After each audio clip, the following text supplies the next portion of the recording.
Hi అండి, ఈరోజు chicken fry తయారు చేయడం చూద్దాము. దానికి కావలసిన పదార్థాలు: అరకిలో చికెన్కి ఉప్పు రుచికి సరిపడా, పసుపు 1/2 స్పూన్, కారం 2 స్పూన్లు, అల్లం వెల్లుల్లి పేస్ట్ 2 స్పూన్లు, పెరుగు 1/2 కప్పు, ఉల్లిగడ్డ పెద్ద సైజు 1, గరం మసాలాలు, జీడిపప్పు 1/2 కప్పు, పచ్చిమిర్చి 4, కొత్తిమీర తరుగు 1/2 కప్పు, నూనె 1 కప్పు, ధనియాల పొడి 1 స్పూన్, జీలకర్ర పొడి 1/2 స్పూన్, గరం మసాలాలు 1 స్పూన్.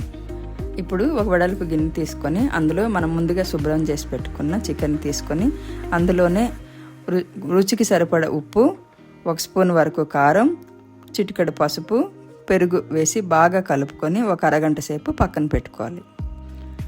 మరోసారి స్టవ్ వెలిగించి ఒక ప్యాన్ పెట్టుకొని అందులోనే మనం ముందు తీసి పెట్టుకున్న 1/2 కప్పు వరకు నూనె వేసుకొని అందులో గరం మసాలాలు, చెక్క, లవంగ, ఇలాచి, సాజీర, జీలకర్ర, అనాస పువ్వు, జాపత్రి, మరాఠా మొగ్గ అన్నీ వేసి ఒకసారి కలుపుకోవాలి. ఇప్పుడు అందులోనే పచ్చిమిర్చి, ఉల్లిగడ్డ, జీడిపప్పు అన్నీ వేసి మరోసారి కలుపుకొని ముందు మనం తీసి పెట్టుకున్న చికెన్ కూడా వేసుకొని అందులో ఉన్న వాటర్ అంతా పోయేదాకా మీడియం మీద మొత్తం నీరంతా ఎగిరే వరకు బాగా కలుపుకోవాలి.